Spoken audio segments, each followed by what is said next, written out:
ఇప్పుడు మళ్ళీ రాత్రికి బయలుదేరి ప్రొద్దుటూరు, కడప దగ్గర ప్రొద్దుటూరు వెళ్ళాలి. ఈ రాత్రి అంతా ప్రయాణం చేయాలి.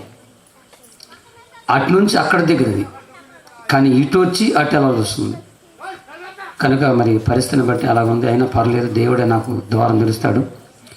అయినా నేను ఎంత కష్టపడి ఎందుకు వచ్చానంటే, ఎట్టి పరిస్థితులు ఎలాగైనా సరే ఈ చింతలపూడి ఏరియా వెళ్ళి అక్కడ నా సాక్ష్యం చెప్పాలని ఒక ఆశ నాకు కలిగి ఈ డేట్ జరిగింది. చాలా కష్టపడి చాలా అలసిపోయినా నేను. నా కాళ్ళు కూడా చాలా మంటలుగా ఉన్నాయి. ప్రయాణంలో చాలా అలసిపోయాను. పాపం ఎండ చాలా చక్కగా ఉంది. ఆ ప్రకారం వచ్చాను నేను. నా ఆత్మీయ తండ్రి సమానులు సైమనయ్య గారికి నా వందనాలు చెల్లించుకుంటున్నా. అలాగనే కూడునయ్య గారు, మీరందరూ చాలామంది మంచి త్యాగం చేసిన వారు. ఈ చింతలపూడిలో ఎంత కష్టపడదు నాకు బాగా తెలుసు. చింతలపూడి కూడా వచ్చాను చాలా కాలం క్రితం, అది గుర్తులేదు నాకు. సరే, ఏదైనప్పటికీ అనేక గ్రామాల నుంచి అనేక ప్రాంతాల నుంచి మీకున్న విలువైన పనులు పక్కన పెట్టుకొని యేసయ్య మాటలు వింటాకి వచ్చినటువంటి అన్ని సంఘాల దేవుని బిడ్డలని మీకు నా హృదయపూర్వకమైన వందలించుకుంటున్నా. మీ అందరికి వందనాలండి. చెప్పండి, చెప్పరే ఇదండి, అడుక్కొని చెప్పించుకుంటున్నాను. వీడియో తీసి అన్నయ్యకి, ఆర్కెస్ట్రా తమ్ముళ్ళకి, సౌండ్ సిస్టమ్ భక్తులకి నా వందనాలు. ఒక ఊరిలో ఒక అన్నయ్య వీడియో తీశాడు. నా ముక్కు తప్ప ఏం పడలేదు. దయచేసి తీయని చూసి తీయాలని కోరుకుంటున్నాను. సరే, ఇంతకీ నేను పుట్టగానే నన్ను కన్న నా తండ్రి భద్రాచలం అడవుల్లో కోయ జాతికి చెందినవాడు. నేను ఒకప్పుడు కోయవాడిని, ఇప్పుడు యేసయ్య బిడ్డని. నేను పుట్టగానే కొన్ని పరిస్థితులను బట్టి నా కన్న తండ్రి, నా బంధువులు 5 రకాల పాముల సంతనాన్ని పెంచారు. నా ఒళ్ళంతా విషపూర్తిగా మారిపోయింది. ఆ రోజుల్లో చాలా ప్రమాదకర మనిషిగా మారిపోయాను. నా చేతి గోళ్ళతో ఎవరిని గిలినా, నా నోట్లో పొలతో ఎవరిని కరిచినా చచ్చిపోయేవారు. ఇప్పుడు కదలేండి, మీరు కంగారు పడకండి. ఆ ముసలి కంగారు పడుతుంది. ఇప్పుడు జరిగిన సంగతి. లాస్ట్లో నేను చచ్చేటేం వచ్చింది. 3,50,000 ఆయుర్వేదంలోను, అల్లోపతులు, హోమియోపతులు, ఎన్నో పతుల్లో అన్ని హాస్పిటల్ చూపించారు. మంత్రాలు, తంత్రాలు, కనగడలు, చేదవులు, కాశమలు, దెయ్యాలు, భూతాలు, పిశాసులు ఎన్నో నా తీసుకొచ్చి నన్ను బాగు చేయాలని ప్రయత్నం చేశారు. కానీ నా రోగం తగ్గలేదు. నా అసలు పేరు మీసాల గురప్ప, మా నాన్న పేరు ఆంబోతి అంకన్న, మా మామ పేరు దున్నపోతులేరయ్య, ఇంకొక మామ పేరు బరిగొడ్డు సాంబయ్య, మా మేనత్త పేరు ఏమో గంగమ్మ. ఇవి చాలా ఉంటాయండి. నా తండ్రి ఆంబోతి అంకన్న ఒక భయంకర మాంత్రికులు వారిదేలిన వాడు. ఎన్నో మంత్రాలు ప్రయోగించాడు నాకు, కానీ నా రోగం తగ్గలేదు. 3,50,000 ఖర్చు పెట్టారు. నా రోగం తగ్గక చచ్చిపోయే టైం వచ్చినప్పుడు ఇక మరణంచులు వెళ్ళిపోయాను. అలాంటి టైంలో యేసయ్య నాకు పరిచయం అయ్యాడు. ఒకరి ద్వారా ప్రభు పరిచయం అయ్యాడు. ఇలాంటి సభకి 1984 సంవత్సరంలో ఇలాంటి సభకు నేను తేపడ్డాను. ఇలాంటి సభలు అంటే నాకు అందుకే చాలా ఇష్టం. నాకు రియనక, పగలనక, రాత్రి అనక, ఎండ, వాన, చలి, కష్టాలు, కన్నీళ్ళు వెళ్ళిపోతూనే ఉంటాను నేను.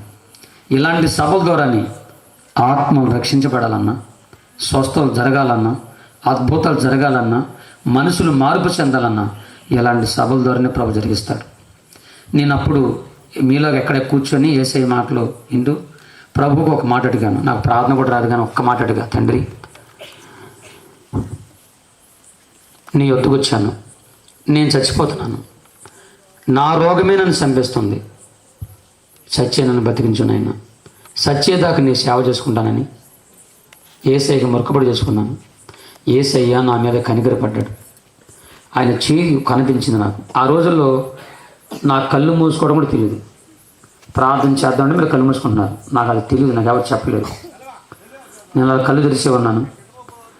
తల్లనిచ్చి ఆ చేతి మధ్యలో గాయం, ఆ గాయంలో రక్తం పంపు దారులాగా యేసు రక్తం నా శరీరంలోకి ప్రవేశించింది. నా శరీరంలో పామిషమంతా ప్రభు తన రక్తంతో నా శరీరంలో విషమంతా తన రక్తంలో కడిగి సంపూర్ణ ఆరోగ్యమును స్వస్థతను వేసి నాకు ఇచ్చాడు. దేవుని స్తోత్రం. 3,50,000 రూపాయలు ఖర్చు పెట్టినప్పుడు నా రోగం యేసు ప్రభు నమ్మగానే ఒక్క పైసా ఖర్చు లేకుండా యేసయ్య నన్ను స్వస్థపరిచాడు. గట్టిగా చప్పట్లు కొట్టండి.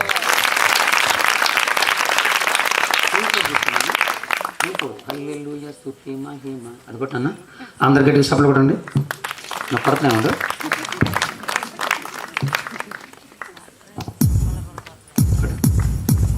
గట్టిగా సపోర్ట్. చేతులు ఉన్నవారు అందరూ చెప్పులు కొట్టండి. సప్పట్లు కొడుతూ ఒక మాట అనండి, యేసయ్యా యేసయ్యా యేసయ్యా అని గట్టిగా. నోరున్న ప్రతి ఒక్కరు గట్టిగా నాలు.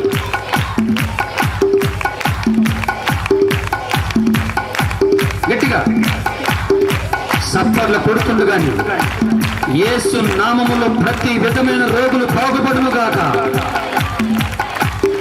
సంతానం లేని ప్రతి గర్భము తెరబడును గాక, కృంగిన వారందరినీ ప్రభు ఈ రాత్రి లేపును గాక, దైవ శక్తులన్నీ ఈ రాత్రి కాలిపోను గాక. ఈ ప్రగడవరం గ్రామానికి గొప్ప రక్షణ ప్రభు కలిగించును గాక. Thank you. కరెక్ట్ కొట్టు 2-4 ఉంటుంది. నేను వచ్చిన కారణం చూస్తున్నాను. నేను వచ్చి 7:30కి వచ్చాను, 8ంటికి వచ్చినామంట, లాక్కొచ్చారు. అప్పటి నుంచి పాటలు వింటున్నా. నిజంగా దేవుడు మీకు ఎంత చక్కని స్వరం ఇచ్చాడు. టైగర్లు కానీ మీకు కానీ చక్కని పాటలు దేవుడు మీకు మంచి స్వరం ఇచ్చాడు. ఇంకా పాడితే తెల్లవారుదలు పడాలని అంత మీకు ఆశ ఉంది. కానీ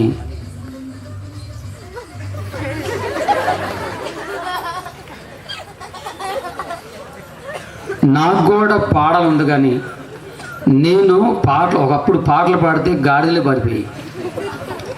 కానీ నా జీవితంలో ఒక పాట రాసుకున్నాను. నా జీవితంలో తొలిసారిగా ఎన్నో పాటలు రాశాను, క్రైస్తవ సంఘానికి అందించాను. నా జీవితంలో ఒక ఫస్ట్ పాట రాశాను, అది పాడాలనుకుంటున్నాను. పాడినా వద్దా? ఇప్పుడు దాకా పాటలు కడుగు మండిపోతుంది. నాకు ఏమట్లా అని తిట్టుకోకుండా పాడండి అని మనస్ఫూర్తిగా అంటేనే ఒక పాట పడతాను. కానీ మీరు ఎవరు పారిపోరు కదా. మీ అంత గాయకుడు కాదు, నాకు పాటలు కూడా రాదు. నేను పాడితే గాడిదలే పారిపోయి. కానీ దేవుడు నాకు ఇచ్చింది. అడవులో పుట్టి నన్ను దేవుడు ఏర్పాటు చేసుకొని ఎలాగ వాడుకుంటున్నాడు. ఇది ఒక అద్భుతమైనటువంటి సాక్ష్యం అమ్మా. ఇప్పుడు ఇలా సాక్ష్యం నా మాటలన్నీ చెప్పాలని వచ్చా మీ దగ్గరికి. చెప్పన వద్దా? చెప్పండి అన్నోళ్ళు చేయతండి. నీకేం పని పాటలేదు అనుకుంటా. భక్తులందరూ అల్లాడిపోతున్నారు ఇప్పుడు పారిపోతామని. వీడు ఇప్పుడు స్టేజీ ఎక్కాడు, ఎప్పుడు దిగుతాడు అని కొందరు తిట్టుకుంటున్నారు నన్ను. సరే, మంచి చాలా సంతోషం. మీ మొఖాలు నిజంగా ఇక్కడ రాసినట్టు ఉద్యమ సువార్చపుల్లాగా మీ మొఖాలన్నీ ఉద్యమంగా ఎంత బాగున్నాయండి. అందుకని ఏరియా అంటే నాకు చాలా ఇష్టం. చాలా బాగుంది. ముసలమ్మ మొహం నిండా బాగున్నారు. సరే, మంచిది.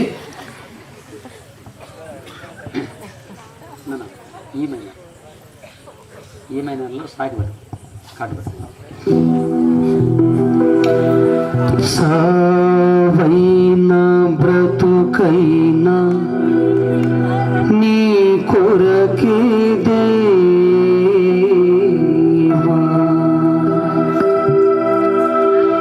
నీ సాక్షిగా నేను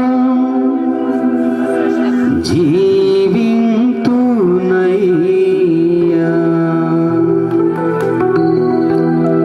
ప్రభువా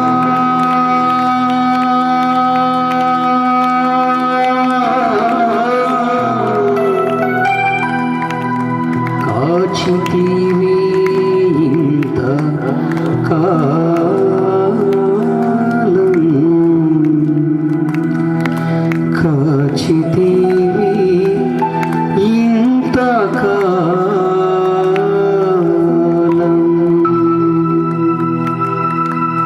మీకు దయ ఉంటే సఫలం పట్టండి. సావైనా బ్రతుకైనా నీ కొరకు దేవా, మనసారా గట్టిగా సఫలం. సావైనా బ్రతుకైనా నీ కొరకు దేవా, నీ సాక్షిగా నేను జీవింతునయ్యా, నీ సాక్షిగా నేను జీవింతునయ్యా. ప్రభువా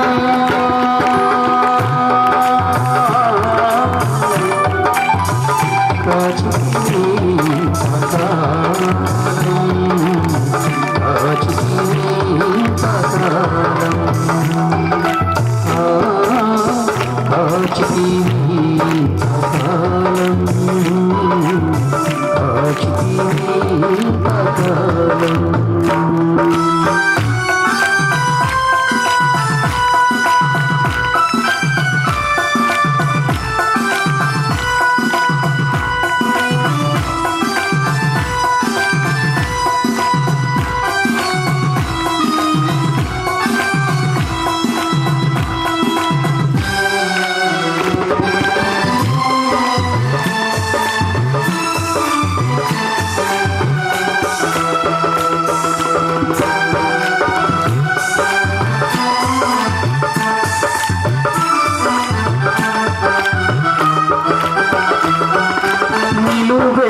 ఘోరపు విషమేనయ్యా,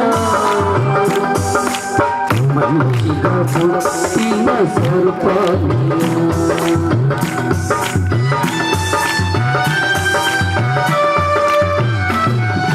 నిలువెల్ల ఘోరపు విషమేనయ్యా, మనిషిగా పుట్టిన సర్పమయ్యా. పాపము కడిగాబులే విషమించబులే, పాపము కడిగాబులే విషమించబులే.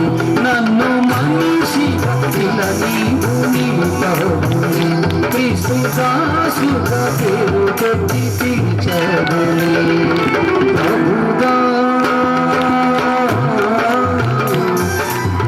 కాచితిని ఇంతకాలం, కాచితిని ఇంతకాలం,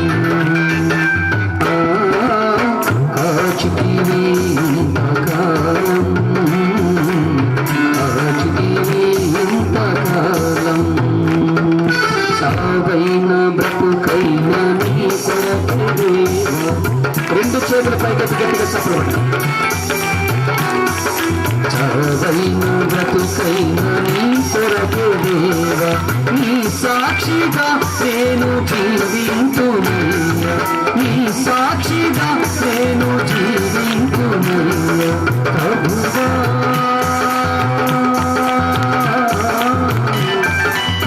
కాచితిని ఇంతకాలం, కాచితిని ఇంతకాలం,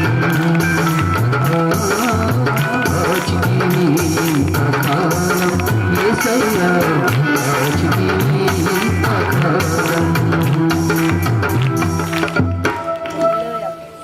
ఆంధ్ర భారతదేశంలో 18 రకాల అడవి మనుషులు ఉన్నారు.